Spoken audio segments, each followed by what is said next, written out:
Before I start, I'd like to report that later today I'll be signing a bill funding the government operations for the next few months.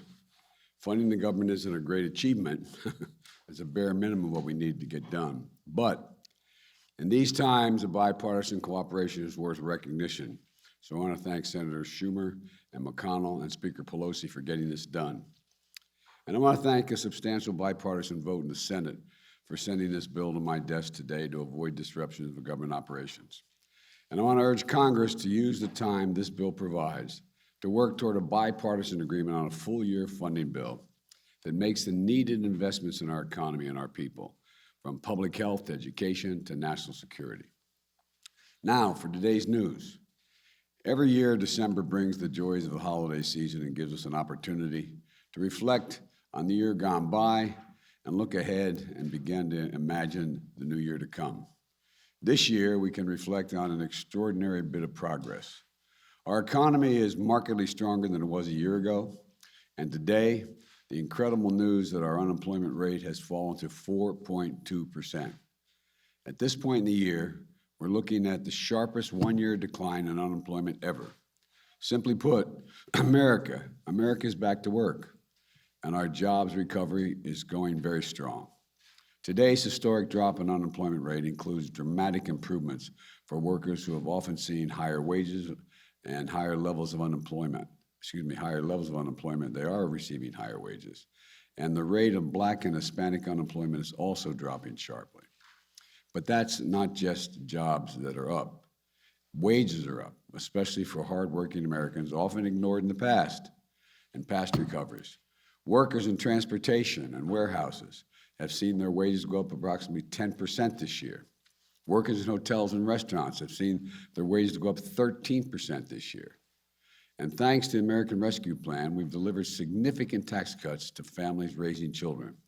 Tax cuts and raising wages for middle-class families mean that Americans, on average, have more in their pockets today than they did each month since we've been in office, than they did last year after accounting for inflation. Let me repeat that. Even after accounting for rising prices, the typical American family has more money in their pockets than they did last year. In fact, we're the only leading economy in the world where household income and the economy as a whole are stronger than they were before the pandemic. Applications for new small businesses are up 30% compared to before the pandemic. Thanks to the American Rescue Plan, we're cutting child poverty in America by more than 40%. And millions of children who spent last Christmas in poverty will not bear that burden this holiday season. Today's news means that unemployment rate has now fallen by more than 2 percentage points since I took office. That's the fastest decline in a single year on record. And it's about 3 times faster than any other president in their first year in office. The number of people claiming unemployment has fallen from 18 million when I took office to 2 million this week, another record drop.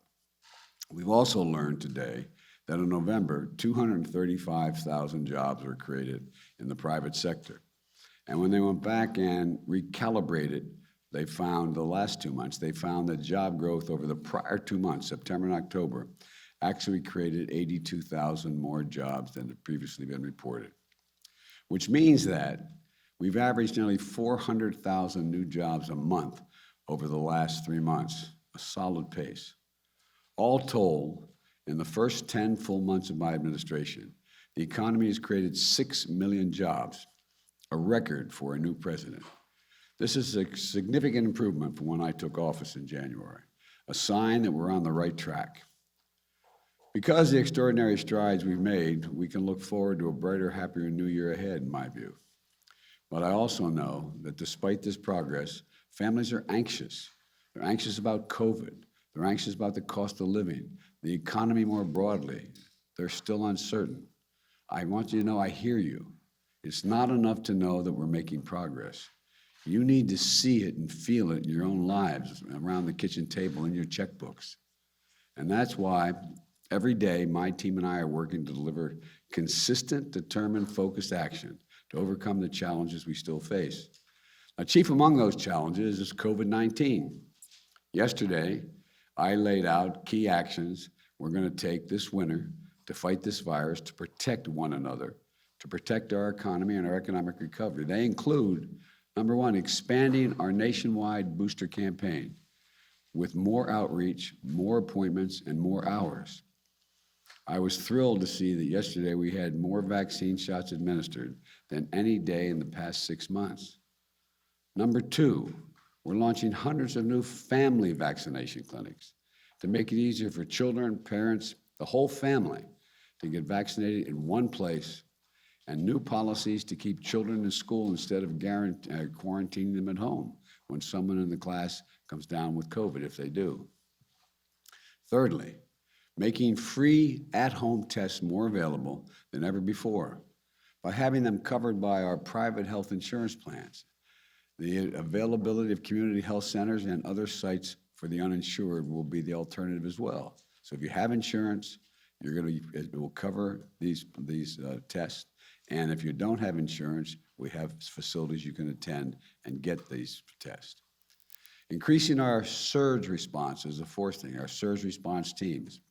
They're made up of doctors and nurses and medical staff who go into communities with rising cases and provide the needed staff for overrun hospitals, for their emergency rooms, their intensive care units, to get help to them as they need it. And we're about tripling the number of those surge teams. Fifth, we're accelerating our efforts to vaccinate the rest of the world and strengthening international travel rules for people coming into the United States. This is a plan all Americans can rally behind, in my view.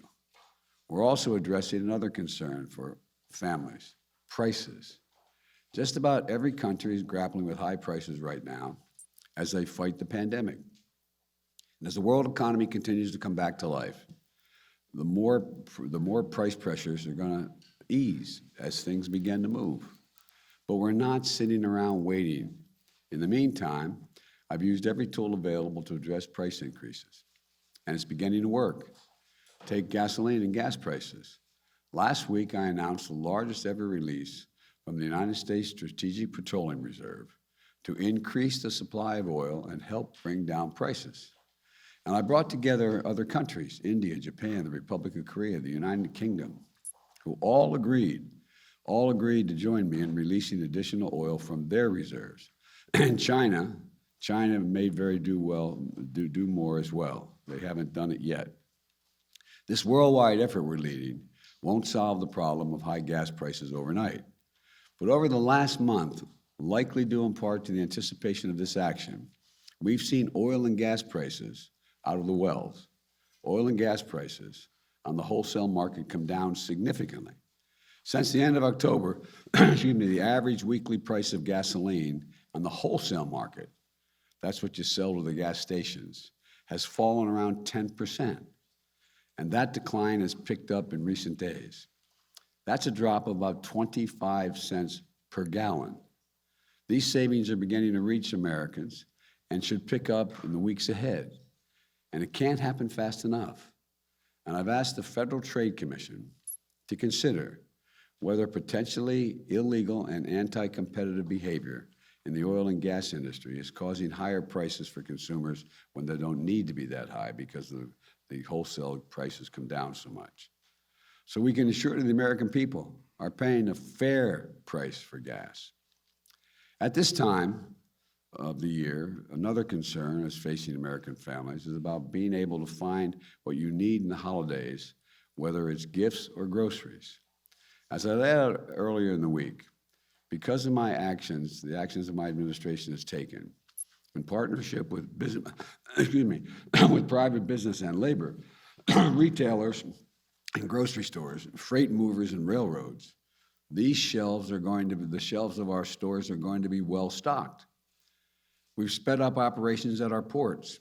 For example, at the Port of Los Angeles and Long Beach, the two busiest ports in America. Over the last month, the number of containers left sitting on the docks for over 8 days is down by 40%. I've said that before, and people have come to me and said, well, what does that mean? And so they're down 40%. Well, it means that the product are no longer sitting on the docks. They're getting off the docks, into trains, into trucks, into vehicles to get them to the store shelves. This is an incredible success story. On Monday, I convened a group of CEOs from some of the largest retailers and grocery stores, as well as leading companies that works with small businesses across the country. And they reported that their investments are up, shelves are well stocked, and they're ready to meet consumer demand for the holidays. Now, I said that yesterday, and then I saw a couple of your stations put on, you found some empty shelves. They're old empty shelves, but it doesn't matter. But go back and take a look at some of those shelves again, okay? But the point is that the vast majority of the shelves are filled, and the CEOs of not only the suppliers, but the CEOs of UPS and FedEx, which are on track to deliver more packages than ever, are saying the same thing. So we're heading into holiday season in strong shape. Again, this is about a concerted, focused action. We averted this potential crisis by figuring out what needed to be fixed, and then we brought together the people who had the capacity to fix it, or at least alleviate it. Now it's time to build on the success we had this year on jobs, wages, creation of more small businesses, and fixing challenges in the economy. We need to cut costs further for families. That's what my Build Back Better plan does. It's still being considered in Congress. It will lower the out-of-pocket cost for child care, elder care, housing, college, health care, and prescription drugs. In fact, a new independent analysis released this week showed that my plan would mean $7,400 in tax cuts and savings for the typical family of four with 2 children. 17 Nobel Prize winners in economics have written a letter to me affirming that this bill would reduce long-term inflationary pressures in the economy. And 2 of the leading rating agencies, not liberal think tanks, 2 of the leading rating agencies on Wall Street confirmed this month that my plan will not add to inflationary pressures. What I've always proposed, and I'm proposing now, is have a way of lower some of the most difficult costs. And what are they? The difficult costs families pay every month by asking corporations and the wealthiest Americans, including, for example, the 55 corporations that paid 0 in federal income tax last year, despite generating $40 billion in profits, and I'm happy they're profitable, to begin to pay their fair share. For example, just requiring corporations to pay a minimum 15% in taxes raises enough revenue to pay for lowering the cost of child care for 90% of families and provides universal preschool for all 3 and 4-year-olds in America. Now, what's better for those corporations? Is it better for them having child care so parents can come back to work today and they have a better educated workforce in the future? Or keep not paying any tax? Once again, no one making less than $400,000 a year will pay a penny more in federal taxes. My Build Back Better plan is fiscally responsible. It's the first major piece of legislation in more than a decade that's not only fully paid for, but will generate more than $100 billion in deficit reduction this decade. It fully covers the cost of its investments by making the largest corporations, the richest Americans, pay a little more in taxes. I think that's a trade-off that's worth making. And by the way, those very businesses are going to do better having a better educated and more available workforce. Having those who've done very well pay their fair share is just the right thing to do in order to provide a little breathing room for millions of American families. Throughout our history, we've emerged from crisis by investing in ourselves. And so we're going to keep at this. We're going to keep making progress for our families and for our nation. I promise you that's what's going to happen. God bless you all, and may God protect our troops and keep everyone safe. Mr. President, our vaccines. First of all, Mr. President, your voice sounds a little different. Are you okay? I'm okay. I have a test every day to see a COVID test. They check me for all the strands. What I have is a 1.5-year-old grandson who had a cold, who likes to kiss his pop. And he'd been kissing anyway. So, but it's just a cold. And then, so on COVID policy, it seems like the administration is starting to soften some of the language. There's this new op-ed where you talk about COVID and we are going to beat it back. Are you no longer going to shut it down? No, we got to beat it back before we shut it down. Look, this is going to take time worldwide. In order to beat COVID, we have to shut it down worldwide. In the United States of America, we're doing everything that needs to be done to take care of the American people within our borders. But look what's happened. You know, we're starting to make some real progress, and you find out there's another strain. And the idea that you can build a wall around America to keep any COVID from around the world out is not there. And besides, that's one of the reasons why I know we get criticized, I get criticized for not doing more for the world. But we've done more for the world in providing vaccines available and help than any nation, every other nation in the world combined. In addition to that, we've also, with regard to India and other countries, and we're working around the clock. Remember, I suggested we suspend the patents. Let everybody be able to have access to this so they can make the vaccine in their own countries. And thirdly, in Southern Africa, for example, South Africa has all the vaccines they need. They don't want any more vaccines now.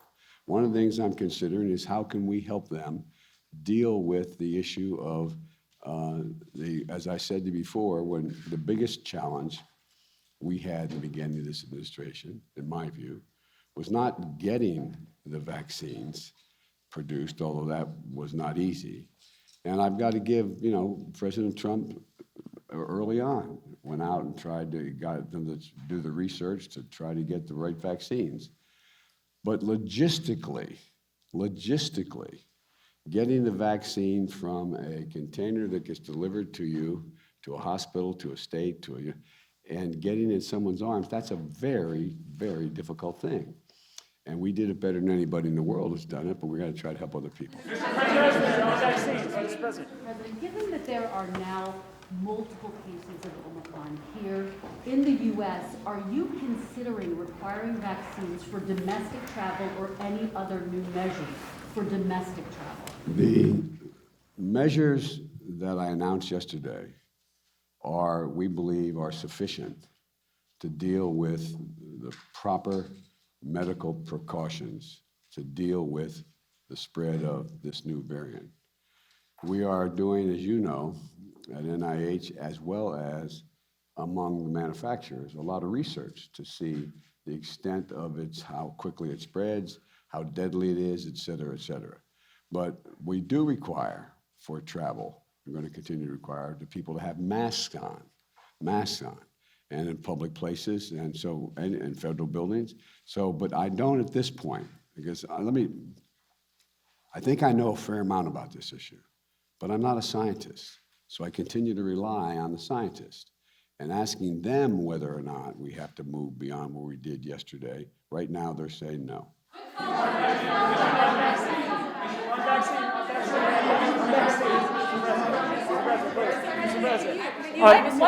What is happening in Ukraine, and what on the border between Ukraine and Russia, and what are you going to do about it? I have been in constant contact with our allies in Europe, with the Ukrainians. My Secretary of State and National Security Advisor have been engaged extensively. And what I am doing is putting together what I believe will be the most comprehensive and meaningful set of initiatives to make it very, very difficult for Mr. Putin to go ahead and do what people are worried he may do. But that's in play right now. Vaccine mandates. Are vaccine mandates holding